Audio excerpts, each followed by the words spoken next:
മാങ്കൂട്ടത്തിനെതിരെ ഉയർന്ന ലൈംഗിക ആരോപണങ്ങൾ സംസ്ഥാന രാഷ്ട്രീയത്തിൽ വലിയ ചർച്ചയായെങ്കിലും അന്വേഷണം വേഗത്തിൽ മുന്നോട്ടു പോകുമെന്ന പ്രതീക്ഷകൾക്കിടയിൽ തെറ്റുകാരന് ആശ്വാസം നൽകുന്ന പുതിയ വാർത്തകളാണ് ഇപ്പോൾ പുറത്തുവരുന്നത്.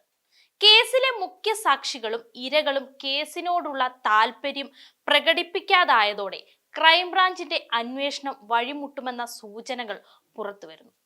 നിയമം സ്ത്രീകൾക്ക് നീതി നൽകാനുള്ള ഉപകരണമായി പ്രവർത്തിക്കേണ്ട സമയത്ത് രാഷ്ട്രീയ സ്വാധീനവും ഭീഷണിയും കൊണ്ട് ഇരകളുടെ ശബ്ദം അടിച്ചമർത്തുന്ന ദാരുണമായ കാഴ്ചയാണ് ഇപ്പോൾ കാണുന്നത്. രാഹുലിനെതിരെ പരസ്യമായി രംഗത്ത് വന്ന 2 ഇരകൾക്കും കേസ് തുടരുന്നതിൽ ഇപ്പോൾ താല്പര്യമില്ല. ഇത് അവർ തന്നെ ക്രൈംബ്രാഞ്ചിനെ അറിയിച്ചിട്ടുമുണ്ട്. കൂടാതെ ഗർഭചിത്രം നടത്തിയതായി കരുതപ്പെടുന്ന യുവതിയും പരാതിയോട് സഹകരിക്കില്ലെന്നാണ് വിവരം. കേട്ടുകേൾവിയുടെ അടിസ്ഥാനത്തിൽ രജിസ്റ്റർ ചെയ്ത എഫ്ഐആറിന് പിന്നിൽ മതിയായ സാക്ഷികളോ തുടർവാദമോ ഇല്ലാതാകുന്ന സാഹചര്യമാണ് ഇപ്പോൾ ഉണ്ടായിരിക്കുന്നത്. ബംഗളൂരുവിലെ ഒരു സ്വകാര്യ ആശുപത്രിയിൽ നിന്നുള്ള രേഖകൾ ലഭിച്ചെങ്കിലും അതിൽ നിന്നുമുള്ള തെളിവുകൾ മാത്രം കേസിനെ മുന്നോട്ട് കൊണ്ടുപോകാൻ മതിയാകില്ലെന്നാണ് നിയമവിദഗ്ധരുടെ വിലയിരുത്തൽ. ഇരകൾ മൊഴി നൽകാതെ മാറി നിൽക്കുമ്പോൾ നിർബന്ധിത ഗർഭചിത്രം ഉൾപ്പെടെയുള്ള ഗുരുതര കുറ്റങ്ങൾ ചുമത്താനുള്ള സാഹചര്യങ്ങൾ ഇല്ലാതാകുന്നു.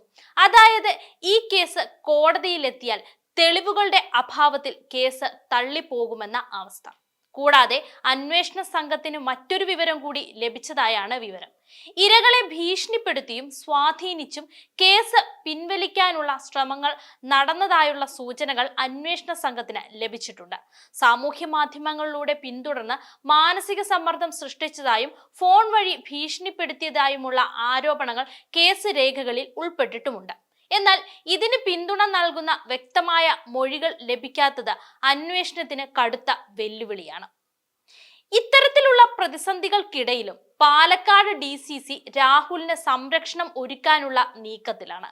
പ്രതിഷേധങ്ങളെ ഭയക്കുന്നില്ല, KPCC ആവശ്യപ്പെടുന്ന പക്ഷം പ്രവർത്തകർ രാഹുലിന് സുരക്ഷ ഒരുക്കും തുടങ്ങിയ പ്രസ്താവനകൾ ഇതിനോടകം തന്നെ വന്നിട്ടുമുണ്ട്. സാമൂഹ്യ മാധ്യമങ്ങളിൽ രാഹുലിന് പിന്തുണ വർദ്ധിച്ചെന്നും മണ്ഡലത്തിൽ എത്തുമ്പോൾ പ്രതിഷേധം നേരിട്ടാലും രാഷ്ട്രീയ പിന്തുണയിൽ അതിനെ പ്രതിരോധിക്കാമെന്നുമുള്ള വിലയിരുത്തലാണ് DCC നടത്തുന്നത്. ഇതിനൊപ്പം ഹൈക്കമാൻഡും രാഹുലിനെതിരെ അന്വേഷണം തുടരുന്നതിനേക്കാൾ രാഷ്ട്രീയമായി ഒപ്പം നിൽക്കുന്നതിനെ പരിഗണിക്കുമെന്ന സൂചനകൾ പുറത്തുവരുന്നുണ്ട്. കേസിന്റെ നിയമപരമായ ദുർബലതയും രാഷ്ട്രീയ നേട്ടം കണക്കിലെടുത്തുള്ള പിന്തുണയും ചേർന്ന് അന്വേഷണം അപ്രധാന്യമാക്കാനുള്ള ശ്രമങ്ങളാണ് ഇപ്പോൾ ശക്തമാകുന്നത്. കുറച്ചു നാളുകൾക്ക് മുൻപ് ഹേമ കമ്മിറ്റിയുടെ വെളിപ്പെടുത്തലുകൾക്ക് പിന്നാലെ കേസിൽ ശക്തമായ നടപടികൾ സ്വീകരിക്കണമെന്ന ആവശ്യം ഉയർന്നപ്പോഴും അന്തിമമായി നിയമപരമായ പോരാട്ടം നടക്കാതെ കേസുകൾ എങ്ങുമെത്താതെ പോയത് നമ്മൾ കണ്ടതാണ്. ഇപ്പോൾ മാങ്കൂട്ടത്തിനെതിരെയുള്ള കേസ് അതേ രീതിയിൽ വഴിമുട്ടുകയാണ്. ഇരകൾ ഇല്ലാതെ, തെളിവില്ലാതെ രാഷ്ട്രീയ പിന്തുണയിൽ മുങ്ങുന്ന കേസ് സംസ്ഥാനത്തിന്റെ നീതിന്യായ സംവിധാനത്തിന് തന്നെയാണ് വലിയ തിരിച്ചടിയായി മാറുന്നത്. ഇരകൾ മൊഴി നൽകാത്തത് സ്വാഭാവികം മാത്രമാണോ അതോ ഏതെങ്കിലും തരത്തിലുള്ള ഭീഷണിയുടെ പുറത്താണോ എന്ന ചോദ്യം ശക്തമാവുകയാണ് ഇപ്പോൾ.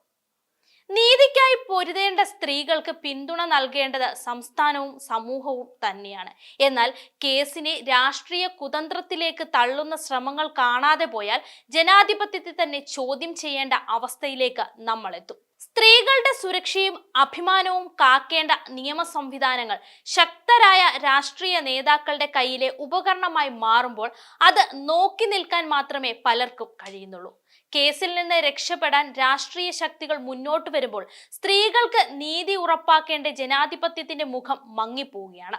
ഹൈക്കമാൻഡ് പോലും ഈ നീക്കങ്ങൾ അംഗീകരിക്കുമെന്ന സൂചനകൾ സംസ്ഥാനത്തെ നിയമ സംവിധാനത്തോടുള്ള ജനങ്ങളുടെ വിശ്വാസം തകർന്നടിയാനുള്ള കാരണമാകും. ഇരകൾക്ക് നീതി നൽകാനുള്ള നിയമങ്ങൾ പോലും രാഷ്ട്രീയ സ്വാധീനത്തിനായി ദുരുപയോഗം ചെയ്യപ്പെടുമ്പോൾ നീതിയെ കാത്തുസൂക്ഷിക്കേണ്ട സമൂഹം പ്രതികരിക്കാൻ കഴിയാതെ നിൽക്കേണ്ടി വരുന്നത് തന്നെ വലിയ അപകടമുണ്ടാക്കും. നീതി ചോദിക്കുമ്പോൾ ഭീഷണികളും പരിഹാസങ്ങളും നേരിടേണ്ടി വരുന്ന സാഹചര്യം തുടരുകയാണെങ്കിൽ ഇരകൾക്ക് പിന്തുണ നൽകാനുള്ള സാമൂഹിക മനസാക്ഷി തന്നെ നഷ്ടമാവുകയും ചെയ്യും. നാളെ മറ്റൊരു സ്ത്രീയുടെ ശബ്ദവും ഇത്തരത്തിൽ മൂടിവെക്കപ്പെടുമെങ്കിൽ സമൂഹം ഉത്തരവാദിത്തം ഏറ്റെടുക്കുമോ?